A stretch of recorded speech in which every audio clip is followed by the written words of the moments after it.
We're going to be continuing our study in Philippians this evening. Philippians chapter 1.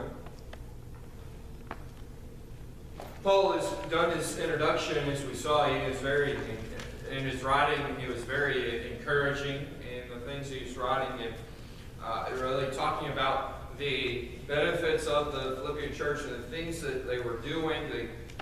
Just basically talking about things in the areas that he rejoices in them, that he is excited for them, and things that they are doing. And now, as we're going to be starting in verse 12, he kind of shifts gears a little bit, but still spending some time encouraging them, strengthening them, and that he begins to talk about himself and his bonds. And as we talked about last week, when Paul wrote Philippians, he was in jail.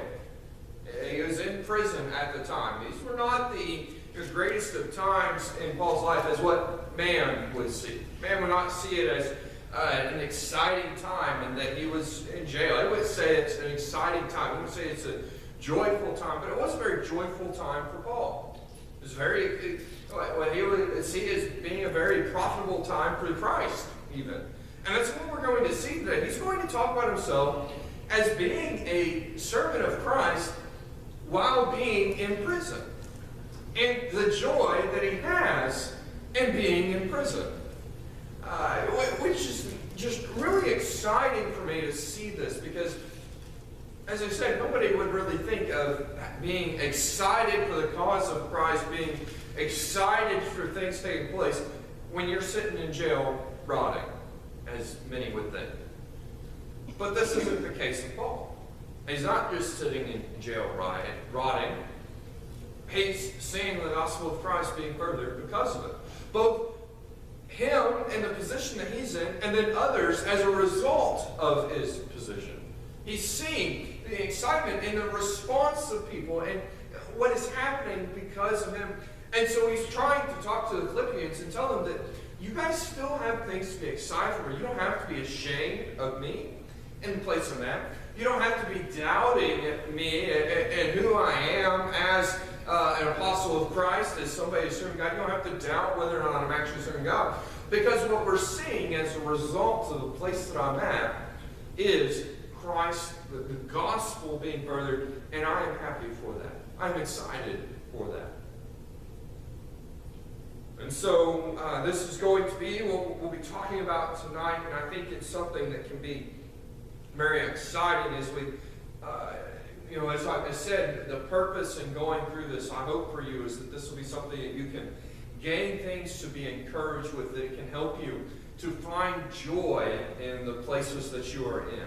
And even in times of sorrow, or if it's really hard for you, that you can use these things to help you learn how to find joy and to be joyful no matter what our circumstances may be.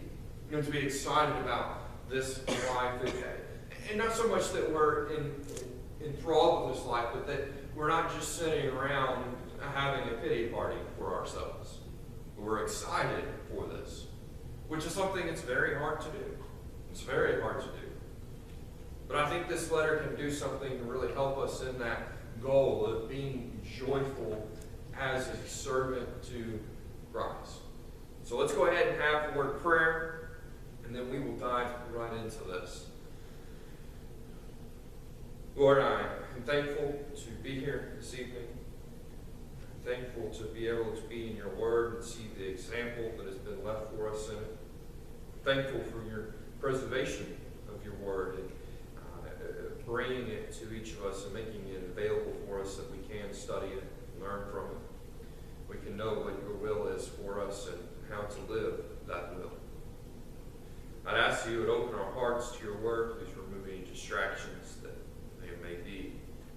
Help us to really absorb it and to take action on it as well, Lord. I ask you to guide me, direct me, and that everything will be for your honor, your glory, your will. In Jesus' name, amen.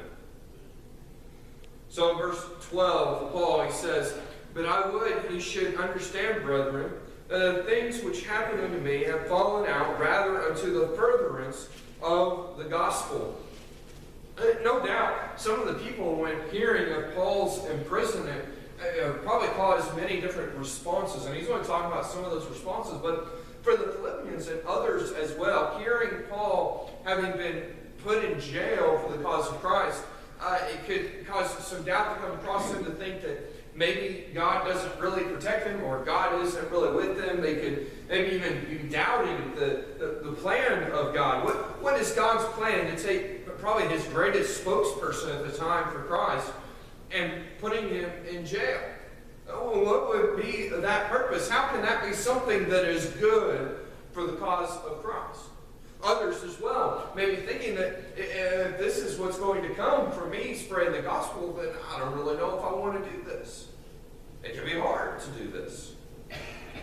Something bad can come from this. And so Paul, he wants to help them to understand. He says, understand this, brethren, that the things which happened unto me have fallen out rather unto the furtherance of the gospel. He says, you may think that this is hurting the gospel. You may think that this is hurting people, the fact that I am in jail, that I'm in bonds.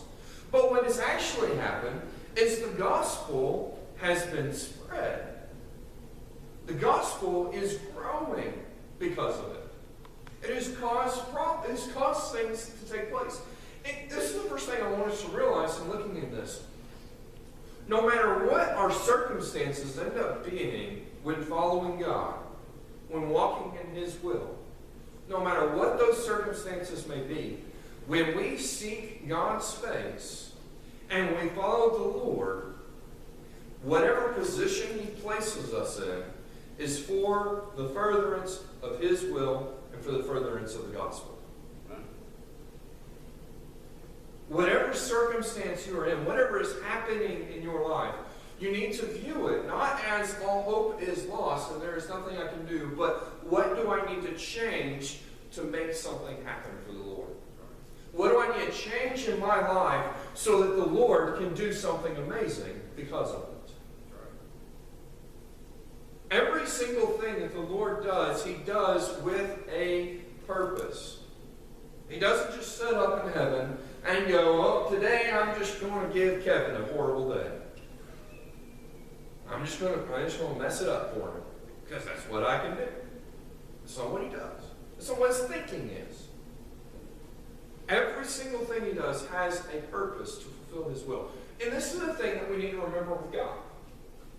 The decisions that he makes are not just about us as individuals. The things that happen in our life are not just us. It is the whole picture. It is the entirety of God's kingdom. God sees the effect that it has on us and the things that we do. He sees how Brookside affects other churches, other believers. He sees how us as individuals affects other people in their lives in ways that we can never understand. Even if we tried to make a database that put everything together for our viewing purposes, and even if we came up with a way for it to organize everything and give us conclusions, we still would not even come close to understanding the complexity of God's plans and how it affects everybody around us. I don't know, maybe you've heard of what they call the butterfly effect, which is basically the theory that a butterfly can flap its wings and across the world it could cause a storm to be created. Basically, something very small happening in one area has the potential to have a very large impact somewhere else. You just look and you see the butterfly flap its wings and you think, nothing happened. But through a chain of reactions to that, it changes and it morphs and it affects other things. And before you know it, it's something completely different that happens. And this is what happens with the Lord. But the thing is, he can predict all of that accurately. And so, well, we may look at Paul and we may say, well, Paul is in jail. This is a horrible situation for Paul. looks at it and says, if this happens to Paul, and Paul's going to mention some of these things, he says, if this happens to Paul, these things are going to happen. These people are going to be reached because of this. And this is going to happen for Paul as well. And this is the thing I want us to realize too. God doesn't just sacrifice people and then forget about them. Yeah, this is the thing as well. I have the adage of in warfare, you have a person, oftentimes it's compared to the chess game. And they always talk about the pawns and that they're sacrificial. You can just sacrifice a pawn and it helps you to win. And in God's eyes, none of us are sacrificial and disposable. There's something that it also does for us. It's to our benefit. But let's look at what has happened too. That why Paul says that what has happened here is that the gospel has been furthered. He says in verse 13, so that my bonds in Christ are manifested in all the palace and in all other places. The first thing he says is that because of the place that I'm in, because of my bondage, there are those that are being reached in Caesar's palace, in the higher courts.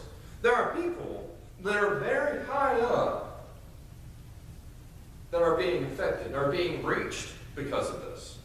I have the unique ability. I've been placed in a position that now I can reach these people, whereas before nobody else was able to reach them. I wasn't able to reach them. You know, this is something to think about. If we are placed in a position and we look at it and go, well, this is the worst thing that ever happened to me. This doesn't happen to anybody else. I'm in this horrible position that this has only happened to me. Well, the first thing you need to remember is there's always somebody that had something worse happen to you. And you're not the only one to have bad things happen to you. But the second thing to remember is if you are in a place where it seems like you are the only person that is there, you've been placed there to reach people that are only in that place.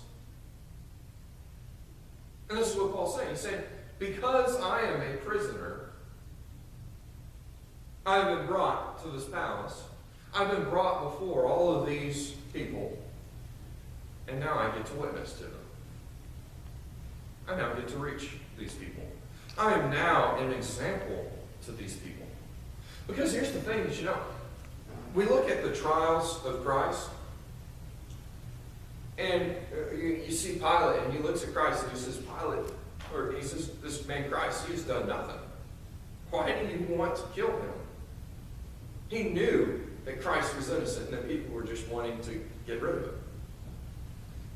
You know that in the case of Paul, with his imprisonment, there were other people that saw Paul and knew that all he was doing was good.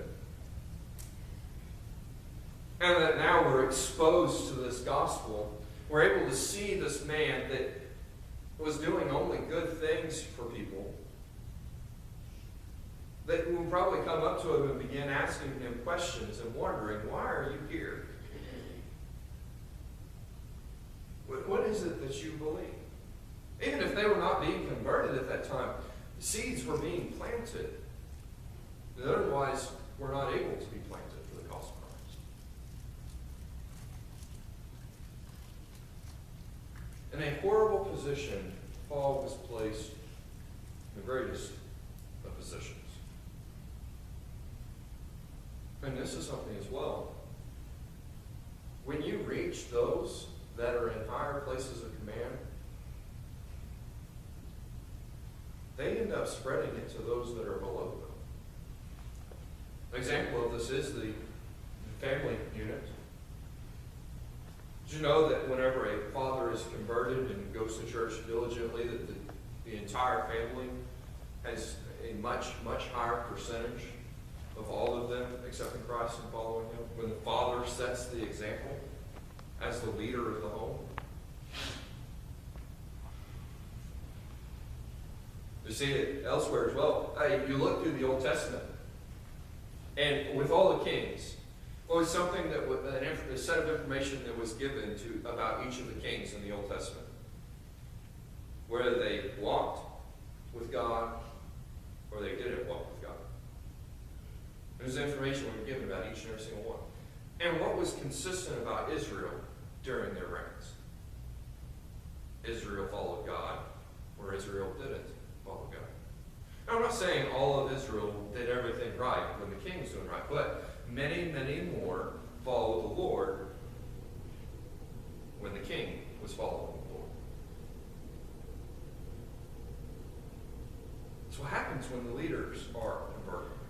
And this is something else to remember about the place that Paul was in. This was Rome, which means there were people that came to Caesar's palace that came from many other places.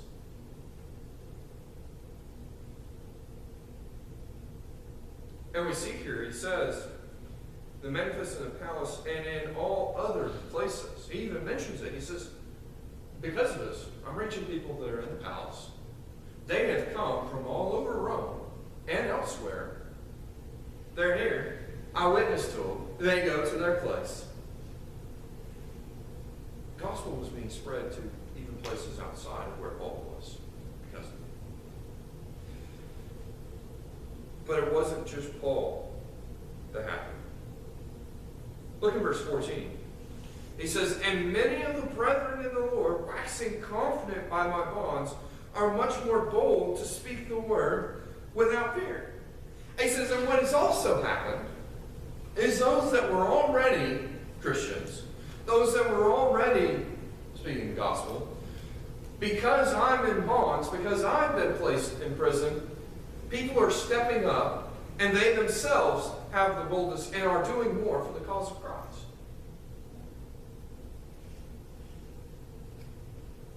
We're waxing here in our King James means growing. They are growing more confident because of my bonds, because of what has happened to me.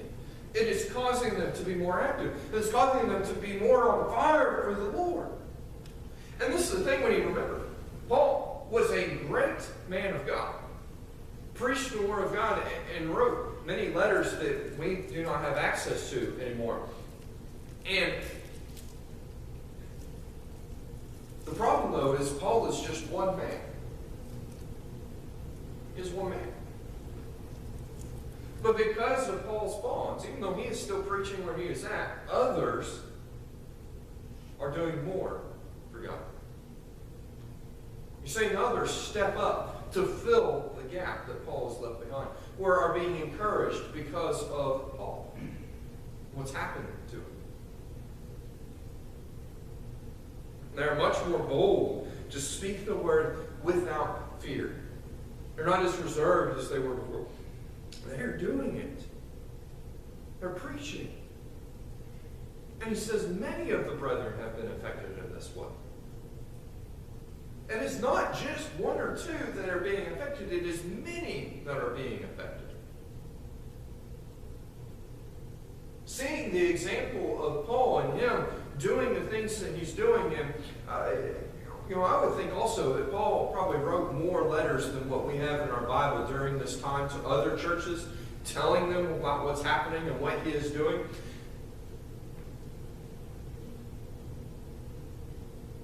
Paul, in his circumstance, it isn't all that great, is encouraging other people by his example.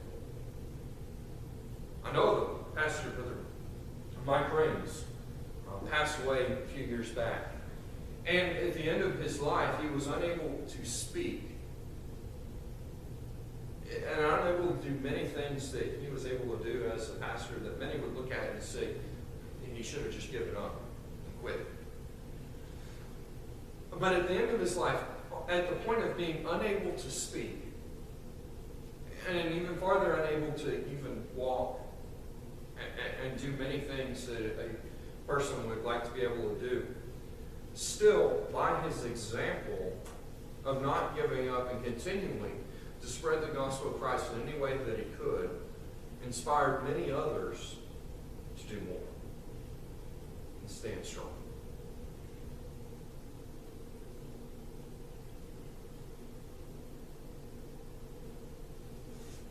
in his time, he even wrote a book talking about some problems within our churches. And his purpose was to continue doing everything he could to keep preaching. Well after when many would have just given up. And his example inspired many people. Many would say, why would the Lord take away such a great man of God? The Lord has many reasons, I'm sure. One of those reasons is because of the way that he was able to inspire in his circumstances. The way he was able to encourage more to do God's will.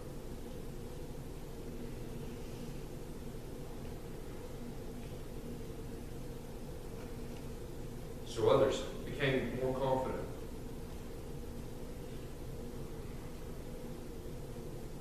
You know,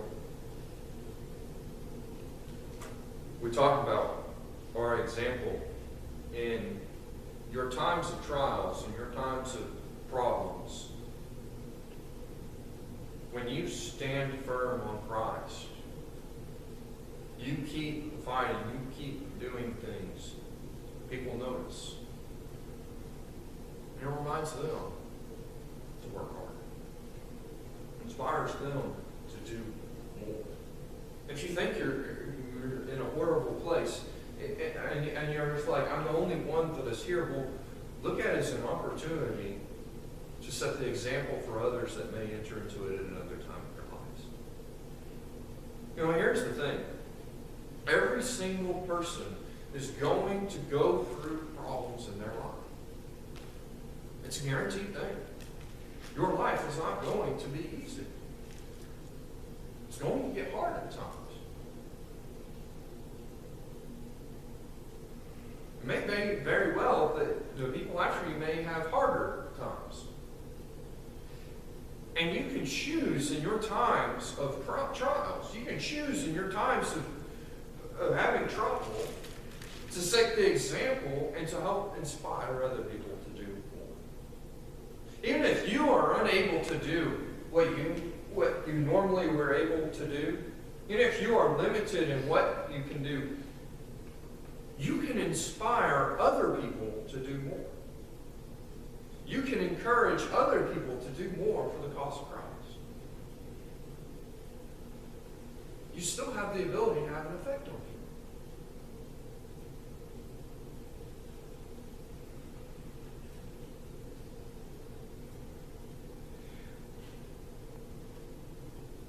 Paul talks about some of those that were preaching in verse 15. He says, some indeed preach Christ, even of envy and strife, and some also of goodwill. The one preached Christ of contention, not sincerely, supposing to add affliction to my bonds, but the other of love, knowing that I am set for the defense of the gospel. And he says there are some that are preaching for different reasons. And he said some because they heard of me being in bonds, they preach of envy and strife. That's the reason that they preach. They want to take my place. They are envious of the position that I held, of the way that I was respected, and they want to take advantage of this opportunity of me being gone to take my place and to be seen in that manner, to be glorified in that manner. They think that I am this great and amazing man, and they want to be recognized as that as well. Then he says in some, in verse 16, and there's one, preach Christ of contention, not sincerely, supposing to add affliction to my bonds. He says, and some preach because they're trying to cause problems, because they think if they cause problems, it's going to make things worse for me. They're trying to attack me while I'm in prison and hurt me while I'm here. They want to add to my affliction. At least that's what they think they're doing. And then he says there are also some good. He says, and some also of goodwill. They have the right reasons for doing it. They want to fill the gap because there's a gap that needs to be filled. Because the word still needs to be taught. And then he says, but The other of love, knowing that I'm set for the defense of the gospel. And you have others that the reason that they're preaching is because they know that Paul is in prison because of serving Christ, because of preaching Christ. And so they want to pick up the torch that he's left behind because they know that nothing wrong has happened to him, but somebody still needs to do what's happening. They want to show Paul that there is something that he can be excited for outside of what's happening to him. That even though he's in prison, they want to try and help him. They want to encourage him by they themselves stepping up and preaching the gospel. And so what he's saying is there's these people, and all of them are preaching for different reasons, but they're all preaching the gospel. I want you to notice what he says in verse 18. He says, "What then? Notwithstanding every way, whether in pretense or in truth, Christ is preached, and therein do rejoice, yea, will rejoice." And he says, no matter what is happening, whether, and he says here, pretense or truth, and pretense means, it brings the idea of a cloak, or basically they're self-serving themselves. These are the people that they're preaching of envy and strife. They're trying to take the place of Christ. They're trying to act like they're doing good, but really their purpose is to try and hurt Paul. He says, even if they're doing things for evil reasons, not the greatest of reasons, or they're doing it because of Christ, and they're truthfully wanting to serve Christ and to see his kingdom further and to see people saved, he says, no matter what their reason is, if they are preaching the gospel, I am excited that the gospel is being taught. He doesn't care that it's not him that's preaching it. He doesn't care who's preaching it. He just wants the gospel to be spread. Now, I want us to remember this. He is not saying that he is okay with false teachers teaching false things. He is not okay with these people that are preaching for the wrong reasons and they themselves. He's not saying that they are okay and they're doing. What he's saying is they're trying to do these things for evil things, they think, especially those that were trying to hurt Paul through it. He says that what he's saying is if the gospel is being taught, I am excited that the gospel is being taught. And we're not supposed to allow false teachers to keep teaching false things. And I'm not going to congratulate somebody for teaching the truth when they're teaching it for the wrong reasons, if I know that. But I am going to be excited, and Paul is saying the same thing, I'm still going to be excited that the gospel is being spread, because that is what I want to happen. Now, many that were maybe in Paul's position, there are those that would be tempted to be sad that there are those that are able to be out there preaching and to see souls change, and they're stuck in prison doing nothing. But what Paul says is, I don't care if it's not me that's doing it. I don't care if I can't go and do those things. I just want the gospel spread. And the gospel being spread is more than enough reason for me to rejoice. It gives me excitement. It gives me joy. We need to find joy in the gospel being taught. You know, there's always the temptation to be upset when somebody else is given the opportunity to serve God and we're not. Even when we want that opportunity, we want that chance. If somebody else is given that chance, we still need to be excited and rejoice in it. Even if we didn't get it. Even if something kept us away.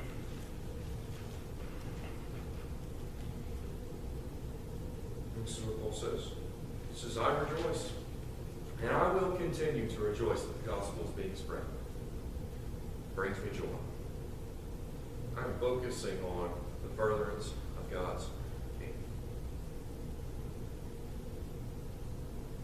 You know, it is sad. I've heard preachers that, and I'm not going to decide whether or not churches are growing or not growing because people are doing right or wrong, but I've heard preachers, heard other people complain about a church that is growing and say that they must be doing something wrong because they're growing and I'm not. Or our church is not. And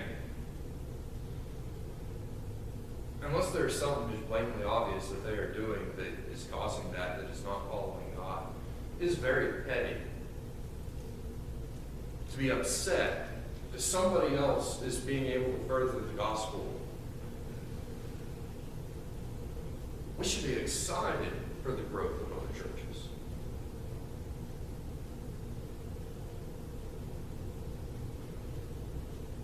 If it's a false church, it's different. If you know it's a false church, it's different. But for those that we have no indication, otherwise, in the cases I'm thinking of, I had indication to the positive they were doing everything right. As much as you can do right as being simple people. But you should be excited for our brothers and sisters growing.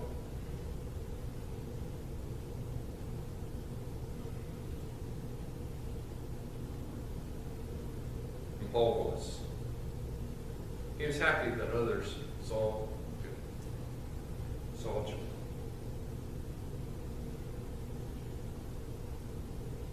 And he says in 19, he says, "For I know that this shall turn to my salvation through your prayer and the supply of the Spirit of Jesus Christ." When he says salvation here, he's not talking about salvation as we talk about with Christ forgiving our sins. This isn't what he's referring to. Paul was already saved, and he didn't need other people to do things to get him saved or keep him saved. This isn't what he's talking about. He's talking about his own spiritual health and his excitement, him being able to endure what is taking place. Basically, what he's saying here is because of all this that is happening, I am encouraged.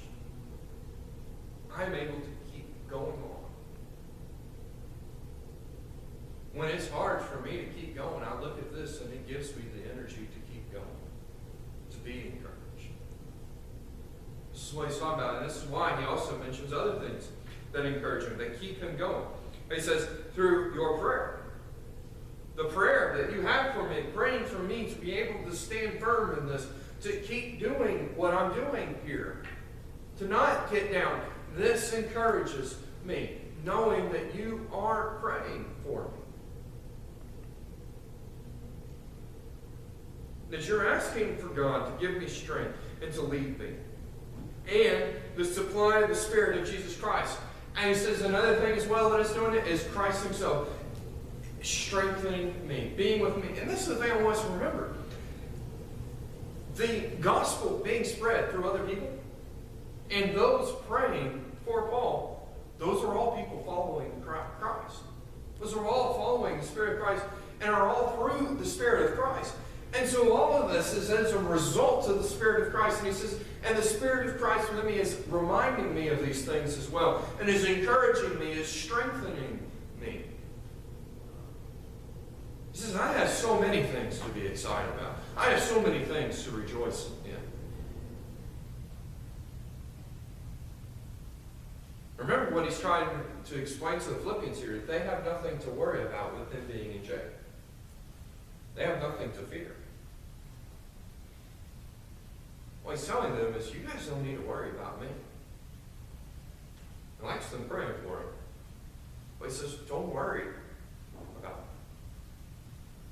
Because I'm strength. I'm following God. God is with me. Keep doing what you're doing. Saying, even though you're looking and you're saying there's got to be things that are going horrible with me, and you think that I might be super depressed, I'm not. God is helping. There are things that are encouraging. He has chosen to look at the positive things of his situation instead of the negative things of his situation.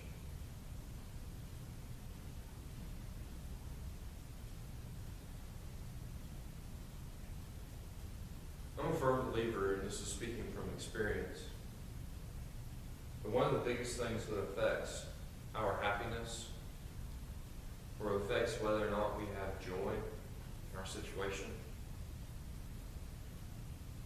is how we decide to see it, what we decide to focus on. If you go around in your life and you make the decision, I'm going to focus on the evil things. I'm going to focus on the bad things. I'm going to be upset with my situation. I'm going to be upset with what's happening to me. I'm going to be sad about it. And you just decide, or you allow yourself to keep thinking about those things and dwelling on those things, and you keep allowing those things to affect you. You will not come out of that situation. You will not come out of that weight. And there are cases where it is a medical condition and you need medicinal help. And there are times where you also need counseling help with it. But the purpose of both of those is to help you to be able to make the decision to be happy with your situation, to be joyful with your situation. But you need to make the decision to look for those things. Is it easy? No. But you need to make the decision to look for the good things. If all you're ever looking for is all the horrible things, all you're ever going to find is the horrible things. Every now and then, a good thing might slap you upside the head. But the majority of the time, the wonderful things that you have to be joyful for, the wonderful things that you have to be happy for, are going to slip right on by you. Because you weren't looking. These things that Paul is being excited about, these things that Paul is joyful for, are not things that are just forced into his lap and he has no other option but to think about them. If Paul wasn't looking for these things, if Paul wasn't seeking God and allowing God to reveal these things to him, he never would have noticed them. And he would have been sitting in jail, upset with this situation, mad about God putting him there, and never seeing any opportunities to share the gospel, never caring about others that are being saved because of it, and just having a pity party about himself. But he made the decision to see the good.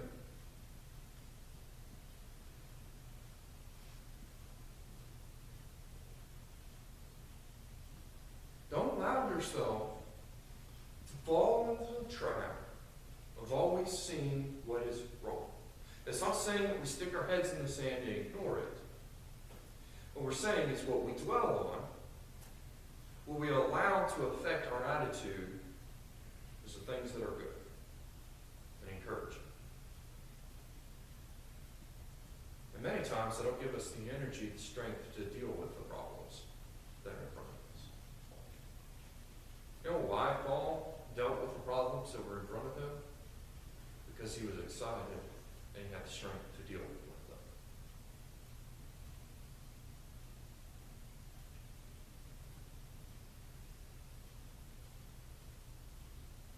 And I say this honestly from the case of experience. It is very easy to only focus on what is going wrong. And all while we miss everything that's going right.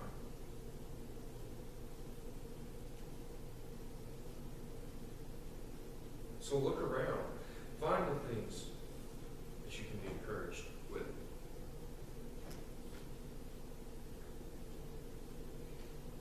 Be excited for them.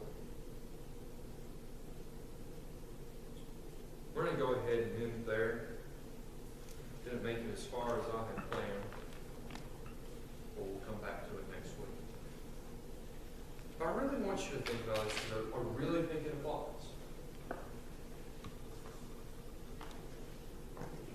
If you want to find things that are going wrong, go on your TV, turn on your computer, start listening and reading. If you want those things to change you, to affect you, dwell on them. Allow them to consume your thoughts, and they will. They will consume your life. And if you allow them to go far enough, they will destroy your life. This world is a simple world, and will always have problems until Christ returns and cleanses this world. It It will always exist. There's a lot. His power is exactly the same for Paul as it is today. I would argue that because we have the completion of Scripture, that we have more of we have more ability than Paul. We are more equipped to do the things that Paul did. Paul himself talked about it.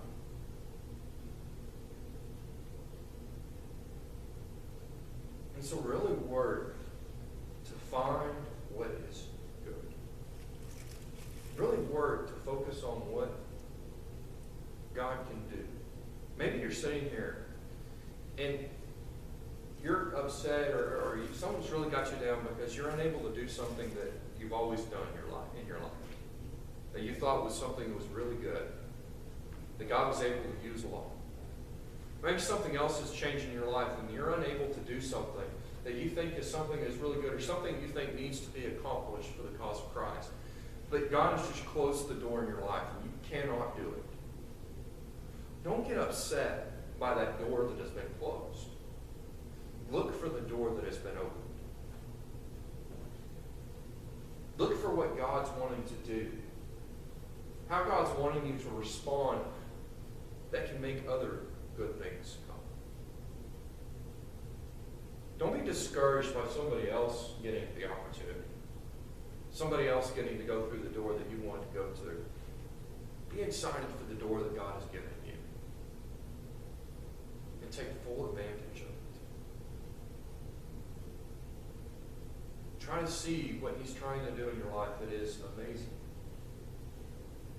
Paul, in the worst of circumstances, saw God doing amazing things with his circumstance. And for that, it wasn't the worst of circumstances, it was the greatest of circumstances. We're going to look at it some more next week. And talk a little bit more about Paul and how he saw what many would find to be the worst of circumstances as the greatest of circumstances. And that it caused even a dilemma for him between two greatest of circumstances.